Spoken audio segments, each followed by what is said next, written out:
Emprestem-me seus ouvidos. Eu sou o Pi e o meu convite é: vamos pensar? Até onde a autoestima tem relação com felicidade? De que forma esses dois componentes conversam? Eu acho que é um dos instrumentos para chegar à felicidade, porque nós estávamos falando que felicidade pode ser construída, a gente pode se organizar para ser feliz, né? Faz parte desse organizar-se para ser feliz lidar com a questão da autoestima. Para situar o problema, eu quero sublinhar o seguinte: nós nascemos com autoestima. A autoestima é um equipamento dos seres vivos. Os seres vivos eles são dotados de uma autoestima que é básica, está lá, presente, sabe? Como um coração pulsante, ou sei lá, musculatura, enfim, todos os elementos que fazem parte da vida, né? E a autoestima é um deles. Os animais, sei lá, as plantas não dá para ver, mas a gente pode supor que tem autoestima. Autoestima no sentido que eles estão felizes com eles mesmos, eles se cuidam, eles se mostram em paz nesse sentido, né? Autoestima, se gostam. Então, por que a gente levantou essa ideia, esse conceito, autoestima, como uma coisa que é periclitante, né? Oscilante, pior, melhor, baixa, alta, entre nós humanos?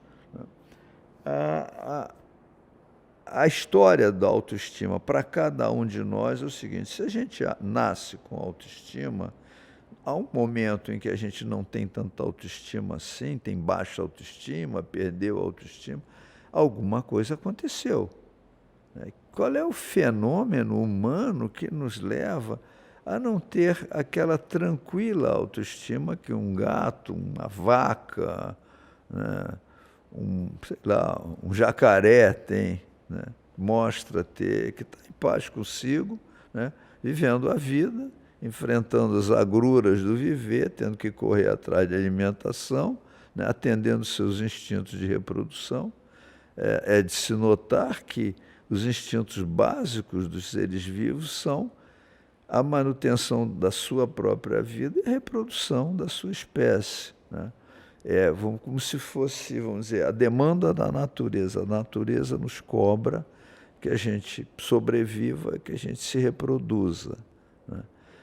Não é uma demanda da natureza, mas, como Darwin mostrou, é uma questão de sobrevivência da espécie. As espécies que não têm essas demandas não sobrevivem, elas não se reproduzem, não se cuidam de sobreviver, não sobrevivem, não reproduzem, desaparecem. Então, as espécies que estão aqui é porque elas têm arraigadas dentro delas esses instintos de autoproteção e sobrevivência e reprodução. Muito bem, nós temos isso também, está dentro da gente. Mas isso tem nós temos um componente aí que é meio complicante. E no caso da autoestima, é certamente um complicador, que é a razão.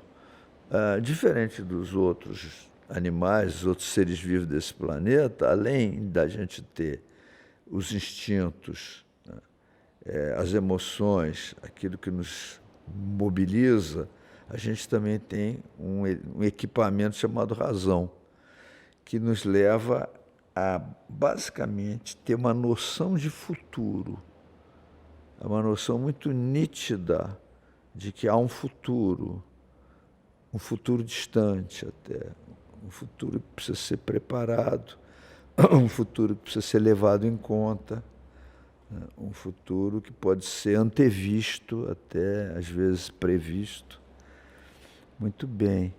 Essa noção de futuro nos leva a entrar em conflito conosco mesmos. Nós vivemos o conflito entre os instintos os desejos que são imediatos e os projetos de futuros que são de longo prazo.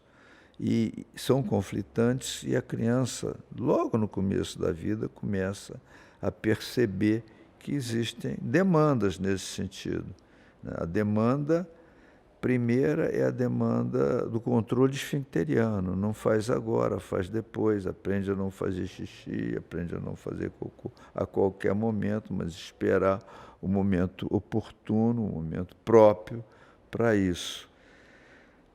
Muito bem. Então, você não vai fazer o que você está com o desejo de fazer, você vai fazer o que é mais adequado.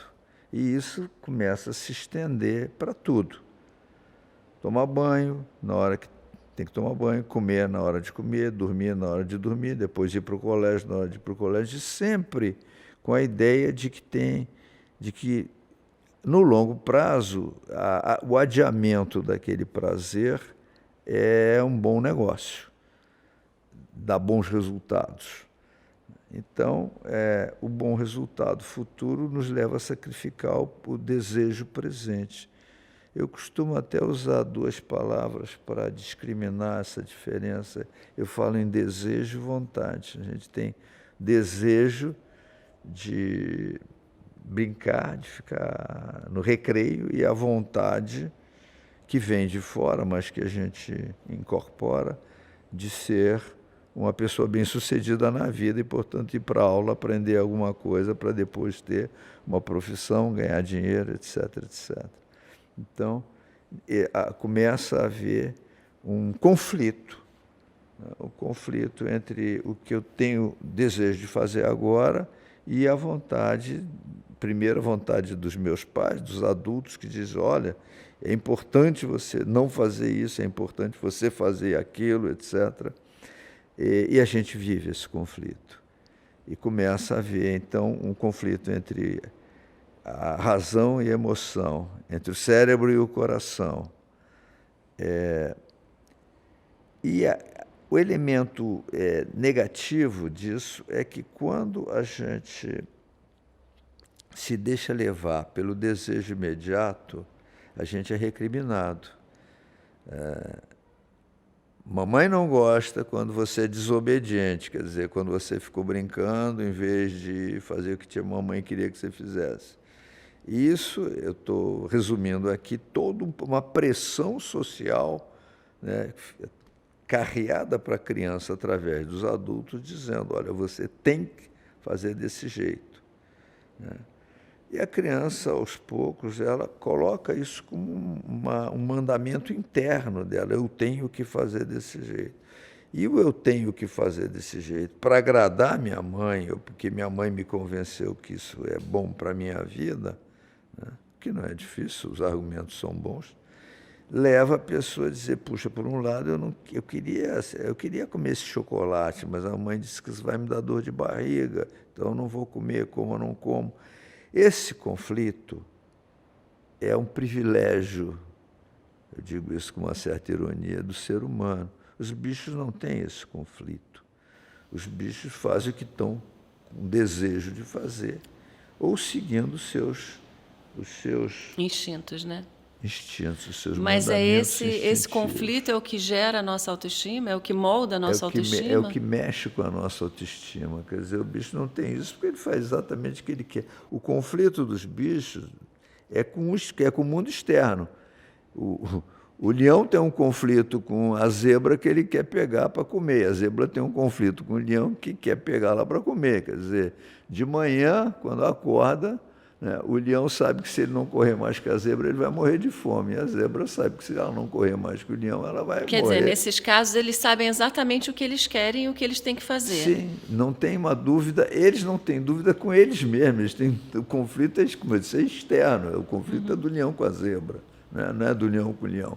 E nós não, nós temos um conflito eu comigo mesmo, né? O meu eu, que é mais instintivo e está ligado aos desejos, quer fazer aquilo que está com vontade de fazer na hora. E né? por que algumas pessoas, ao longo da vida, desenvolvem uma autoestima elevada e outras uma autoestima baixíssima? O que faz aí essa... é que tem a questão. Primeiro, essa é que a autoestima passa pela estima alheia. Quer dizer, a criança se sente não gostada quando ela não faz o que os outros querem que ela faça. Isso é um elemento importantíssimo, né? O outro não gostou de mim, mamãe não gostou de mim, papai não gostou de mim, a professora, o titio, a madrinha, né? Porque eu fiz o que eu estava com desejo de fazer, em vez de fazer o que eles disseram que eu deveria fazer, né? Então, esse não gostou de mim nos dá primeiro um conflito que seria externo, né? Um conflito com a minha mãe, enfim, com as pessoas que, por outro lado, eu amo, né? Que cuidam da minha vida, que provém a minha sobrevivência. Né? Já é um conflito que não é entre eu e a zebra, ou eu e o leão, é um conflito mais próximo, mais afetivo, né? Acontece que, além disso, a criança ela se desenvolve por imitação.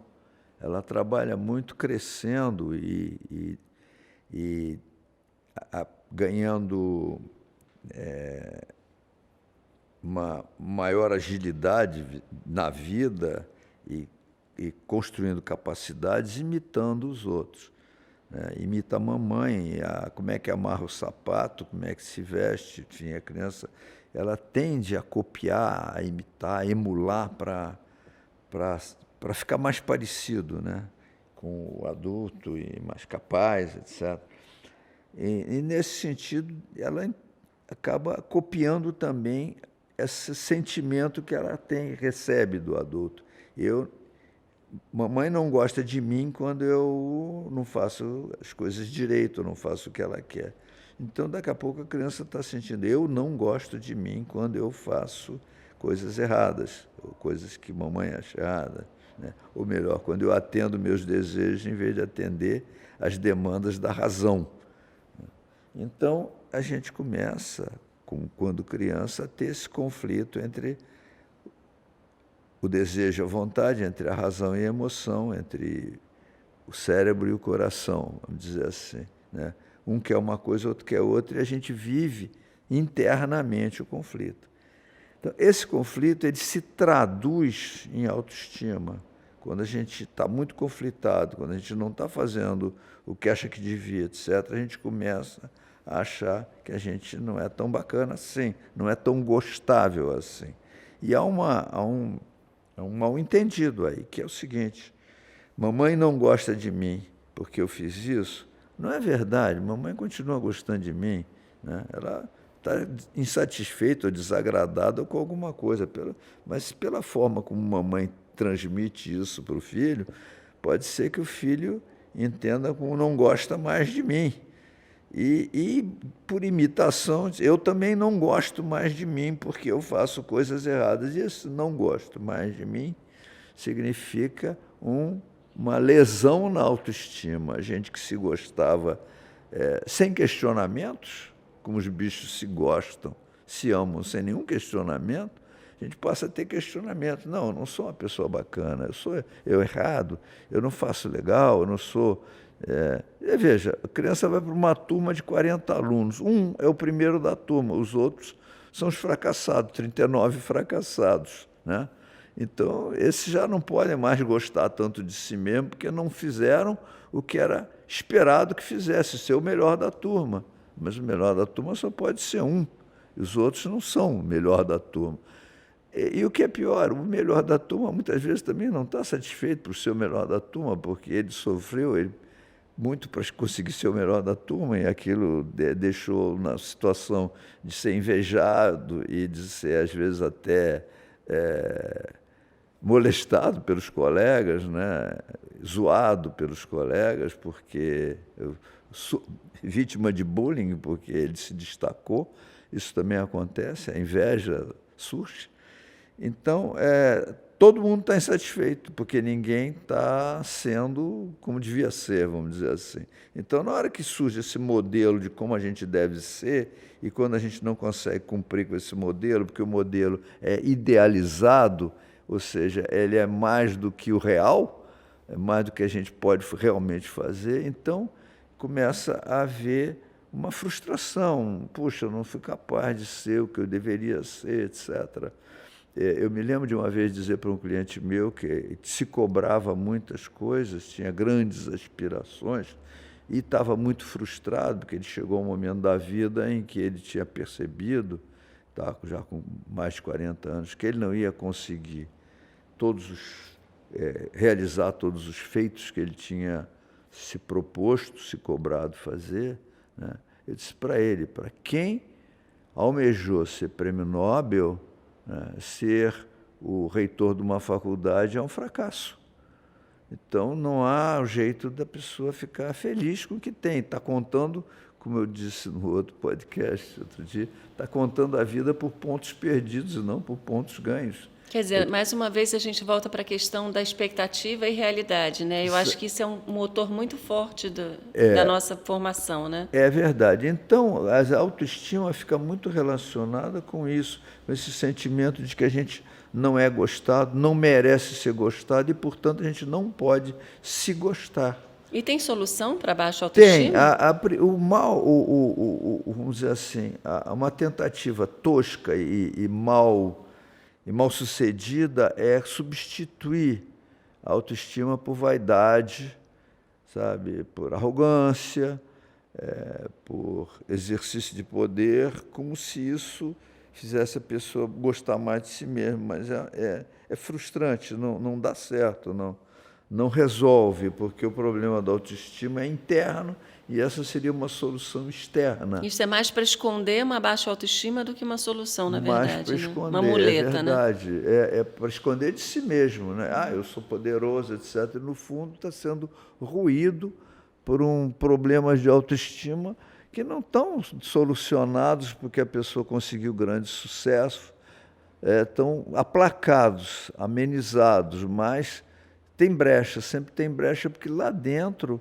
está havendo ainda um conflito entre o desejo e a vontade. Qual é a solução, então? Qual é o caminho? Como é que a gente chega lá na autoestima? Primeiro é isso, é recuperando a autoestima internamente, dizendo, não vou gostar mais de mim porque eu consegui fazer isso ou aquilo. Muitas vezes as pessoas falam, foi bom para a minha autoestima ter sido aplaudido ou ter tido um resultado bom. Não foi, foi paliativo. Mas a estrutura de baixa autoestima, a estrutura de cobrança, de amargura, continua dentro da pessoa. O que tem que se modificar é exatamente a relação consigo mesmo, uma relação de mais tolerância, de mais amor incondicional. Por si mesmo. Então, por si mesmo, em primeiro lugar, por si mesmo. Então, eu digo muito isso, que o amor que a gente tem que ter pela gente não é um amor do bem-sucedido, sabe? Eu me amo porque eu sou um sucesso, eu me amo porque eu consegui fazer coisas extraordinárias. Porque isso não tem fim, você consegue uma e você vai cobrar outra e outra. Você tem que se amar por ser você mesmo. O amor que eu chamo de incondicional, aquele amor de mãe. A mãe que ama o seu filho independente do que ele é. Ela pode dizer que ela gostaria que ele fosse inteligente, bem-sucedido e bonito, mas, na verdade, ela ama aquele burro feio, mal-sucedido mesmo. Né? A prova disso são as filas nas portas das penitenciárias, onde aquelas mães estão indo visitar aqueles criminosos, aqueles bandidos, filhos dela que estão lá presos. Elas vão lá. Elas vão levando um presente, um docinho, e dizendo, é meu filho, eu amo ele, apesar de tudo que ele fez de ruim e de errado. Então, esse amor que a gente tem por nós, eu me amo apesar dos erros que eu cometi. Não é complacência, não, é tolerância, tem uma diferença muito grande. Me amo porque eu sou eu, não é? Agora, até porque eu me amo, porque eu sou eu vou fazer um esforço para ser um eu melhor. Então, dessa autoestima mais verdadeira, cresce uma motivação para a gente se cuidar melhor, para a gente se gostar mais, cada vez mais, e viver a nossa vida e comemorar nossas pequenas vitórias e sobreviver às grandes derrotas. Tá ótimo. Muito obrigada, Pi, por mais essa conversa. Muito obrigado a você, Daniela, que está me ajudando aqui. E eu agradeço a você também que está aí com paciência ouvindo a nossa conversa.